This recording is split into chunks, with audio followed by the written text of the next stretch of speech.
Carta de Tiago, capítulo 1. Eu, Tiago, servo de Deus e do Senhor Jesus Cristo, envio saudações a todo o povo de Deus espalhado pelo mundo inteiro. Meus irmãos, sintam-se felizes quando passarem por todo tipo de aflições, pois vocês sabem que, quando a sua fé vence essas provações, ela produz perseverança.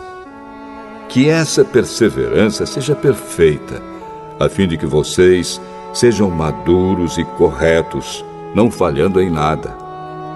Mas, se alguém tem falta de sabedoria, peça a Deus, e Ele a dará, porque é generoso e dá com bondade a todos. Porém, peçam com fé e não duvidem de modo nenhum, pois quem duvida é como as ondas do mar, que o vento leva de um lado para o outro. Quem é assim, não pense que vai receber alguma coisa do Senhor, pois não tem firmeza e nunca sabe o que deve fazer. Um irmão que é pobre deve ficar contente quando Deus faz com que melhore de vida. E quem é rico deve sentir o mesmo quando Deus faz com que piore de vida.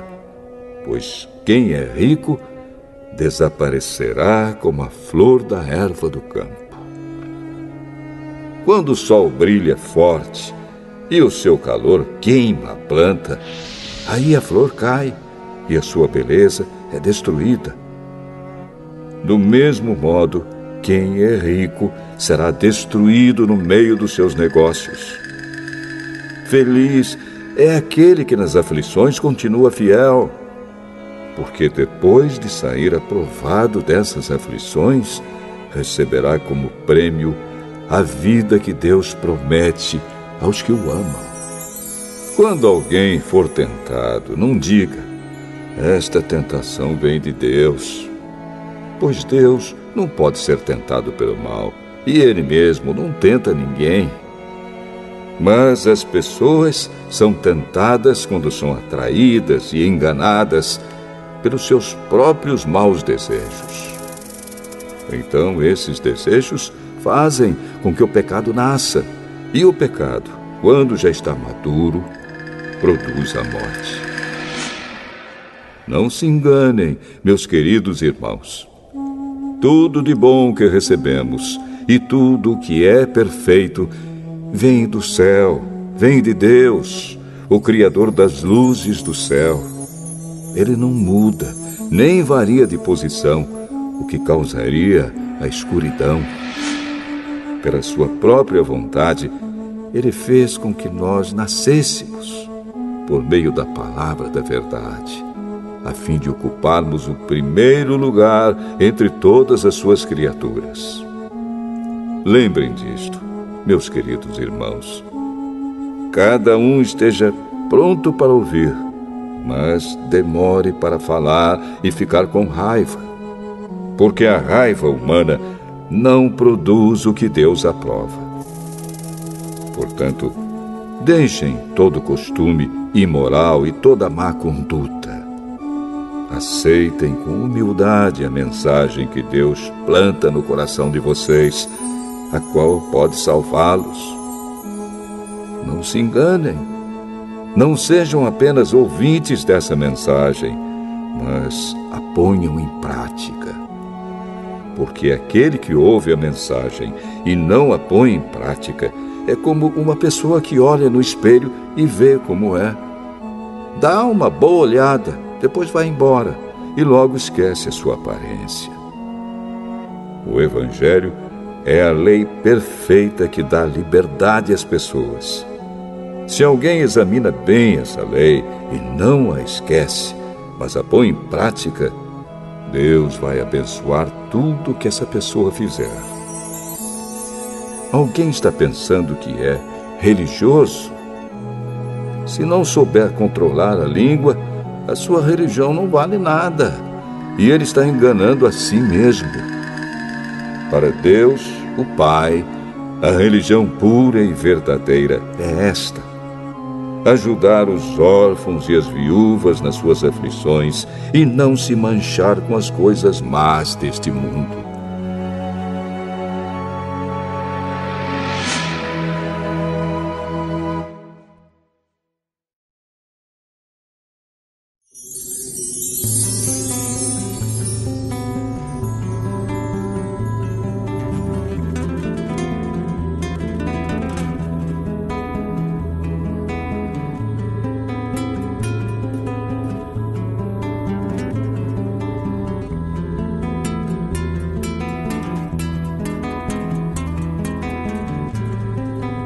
Tiago, capítulo 2. Meus irmãos, vocês que creem no nosso glorioso Senhor Jesus Cristo, nunca tratem as pessoas de modo diferente por causa da aparência delas. Por exemplo, entra na reunião de vocês um homem com anéis de ouro e bem vestido, e entra também outro, pobre e vestindo roupas velhas. Digamos que vocês tratam melhor o que está bem vestido e dizem: este é o melhor lugar, sente-se aqui. Mas dizem ao pobre: fique de pé, ou sente-se aí no chão, perto dos meus pés. Nesse caso, vocês estão fazendo diferença entre vocês mesmos e estão se baseando em maus motivos para julgar o valor dos outros. Escutem, meus queridos irmãos. Deus escolheu os pobres deste mundo para serem ricos na fé e para possuírem o reino que Ele prometeu aos que o amam. No entanto, vocês desprezam os pobres. Por acaso, não são os ricos que exploram vocês e os arrastam para serem julgados nos tribunais? São eles que falam mal do bom nome que Deus deu a vocês. Se vocês obedecerem à lei do reino, estarão fazendo o que devem, pois nas Escrituras Sagradas está escrito: ame os outros como você ama a você mesmo. Mas, se vocês tratam as pessoas pela aparência, estão pecando, e a lei os condena como culpados. Porque quem quebra um só mandamento da lei é culpado de quebrar todos. Pois o mesmo que disse: não cometa adultério, também disse: não mate. Mesmo que você não cometa adultério, será culpado de quebrar a lei se matar. Falem e vivam como pessoas que serão julgadas pela lei que nos dá a liberdade. Quando Deus julgar, não terá misericórdia das pessoas que não tiveram misericórdia dos outros. Mas as pessoas que tiveram misericórdia dos outros não serão condenadas no dia do juízo final. Meus irmãos, que adianta alguém dizer que tem fé se ela não vier acompanhada de ações? Será que essa fé pode salvá-lo? Por exemplo, pode haver irmãos ou irmãs que precisam de roupa e que não têm nada para comer. Se vocês não lhes dão o que eles precisam para viver, não adianta nada dizer que Deus os abençoe, vistam agasalhos e comam bem. Portanto, a fé é assim. Se não vier acompanhada de ações, é coisa morta. Mas alguém poderá dizer: você tem fé e eu tenho ações. E eu respondo: então me mostre como é possível ter fé sem que ela seja acompanhada de ações. Eu vou lhe mostrar a minha fé por meio das minhas ações. Você crê que há somente um Deus? Ótimo! Os demônios também creem e tremem de medo. Seu tolo! Vou provar-lhe que a fé sem ações não vale nada. Como é que o nosso antepassado Abraão foi aceito por Deus? Foi pelo que fez quando ofereceu o seu filho Isaque sobre o altar. Veja como a sua fé e as suas ações agiram juntas. Por meio das suas ações, a sua fé se tornou completa. Assim aconteceu o que as Escrituras Sagradas dizem. Abraão creu em Deus e por isso Deus o aceitou. E Abraão foi chamado de amigo de Deus. Assim, vocês veem que a pessoa é aceita por Deus por meio das suas ações e não somente pela fé. Foi o que aconteceu com a prostituta Raabe, quando hospedou os espiões israelitas e os ajudou a sair da cidade por outro caminho. Deus a aceitou pelo que ela fez. Portanto, assim como o corpo sem o espírito está morto, assim também a fé sem ações está morta.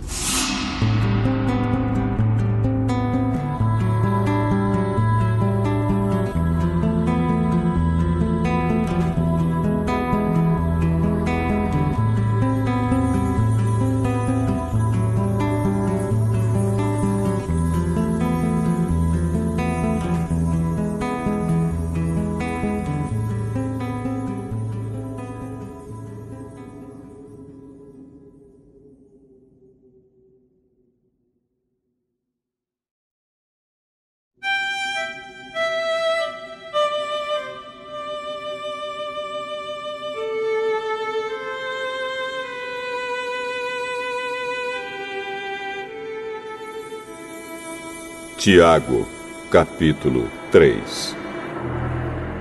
Meus irmãos, somente poucos de vocês deveriam se tornar mestres na igreja, pois vocês sabem que nós, os que ensinamos, seremos julgados com mais rigor do que os outros. Todos nós sempre cometemos erros. Quem não comete nenhum erro no que diz é uma pessoa madura, capaz de controlar todo o seu corpo. Até na boca dos cavalos colocamos um freio para que nos obedeçam e assim fazemos com que vão aonde queremos. Pensem no navio. Grande como é, empurrado por ventos fortes, ele é guiado por um pequeno leme e vai aonde o piloto quer. É isto que acontece com a língua. Mesmo pequena, ela se gaba de grandes coisas. Vejam como uma grande floresta pode ser incendiada por uma pequena chama. A língua é um fogo. Ela é um mundo de maldade, ocupa o seu lugar no nosso corpo e espalha o mal em todo o nosso ser. Com o fogo que vem do próprio inferno, ela põe toda a nossa vida em chamas. O ser humano é capaz de dominar todas as criaturas e tem dominado os animais selvagens, os pássaros, os animais que se arrastam pelo chão e os peixes. Mas ninguém ainda foi capaz de dominar a língua. Ela é má, cheia de veneno mortal e ninguém a pode controlar. Usamos a língua tanto para agradecer ao Senhor e Pai, como para amaldiçoar as pessoas que foram criadas parecidas com Deus. Da mesma boca saem palavras tanto de agradecimento como de maldição. Meus irmãos, isso não deve ser assim. Por acaso pode a mesma fonte jorrar água doce e água amarga? Meus irmãos, por acaso pode uma figueira dar azeitonas ou um pé de uva dar figos? Assim também, uma fonte de água salgada não pode dar água doce. Existe entre vocês alguém que seja sábio e inteligente? Pois então que prove isso pelo seu bom comportamento e pelas suas ações, praticadas com humildade e sabedoria. Mas se no coração de vocês existe inveja, amargura e egoísmo, então não mintam contra a verdade, gabando-se de serem sábios. Essa espécie de sabedoria não vem do céu. Ela é deste mundo, é da nossa natureza humana e é diabólica. Pois onde há inveja e egoísmo, há também confusão e todo tipo de coisas más. A sabedoria que vem do céu é, antes de tudo, pura. E é também pacífica, bondosa e amigável. Ela é cheia de misericórdia, produz uma colheita de boas ações, não trata os outros pela sua aparência e é livre de fingimento. Pois a bondade é a colheita produzida pelas sementes que foram plantadas pelos que trabalham em favor da paz.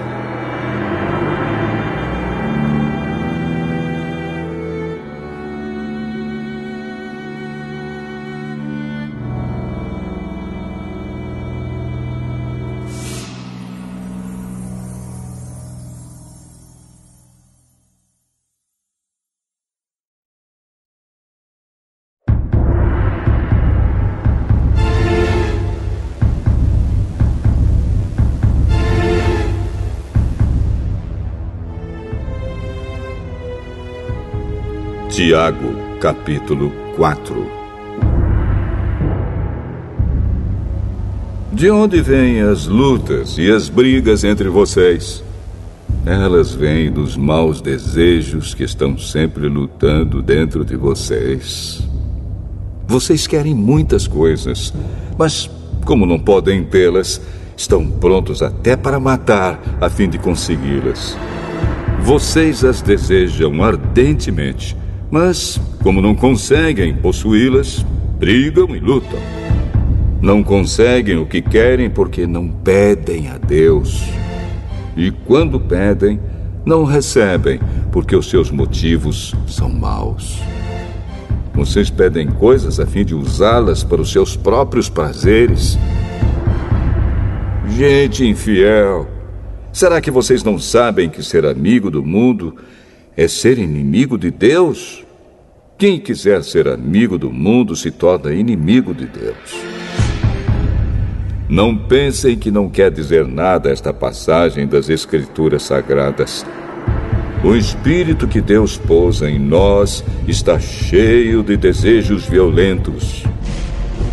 Porém, a bondade que Deus mostra é ainda mais forte, pois as Escrituras Sagradas dizem: Deus é contra os orgulhosos, mas é bondoso com os humildes. Portanto, obedeçam a Deus e enfrentem o diabo, que ele fugirá de vocês. Cheguem perto de Deus e ele chegará perto de vocês. Lavem as mãos, pecadores. Limpem o coração, hipócritas. Fiquem tristes, gritem, chorem. Mudem as suas risadas em choro e a sua alegria em tristeza. Humilhem-se diante do Senhor e Ele os colocará numa posição de honra. Meus irmãos, não falem mal uns dos outros.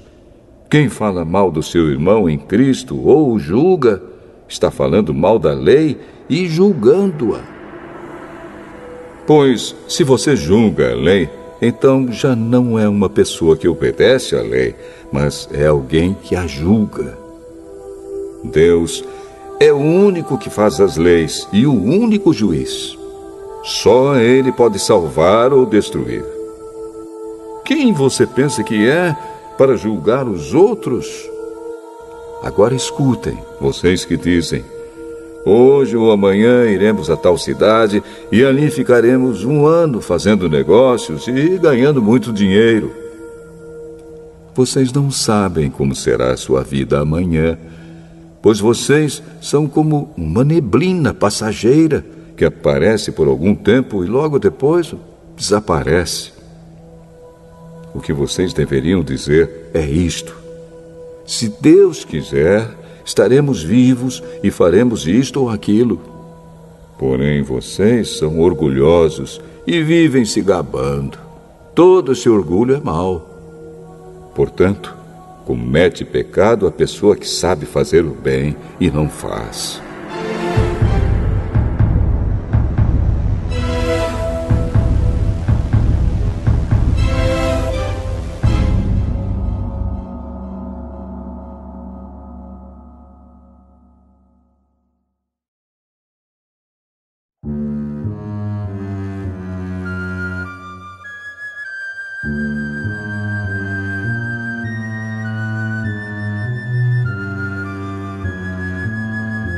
Tiago, capítulo 5.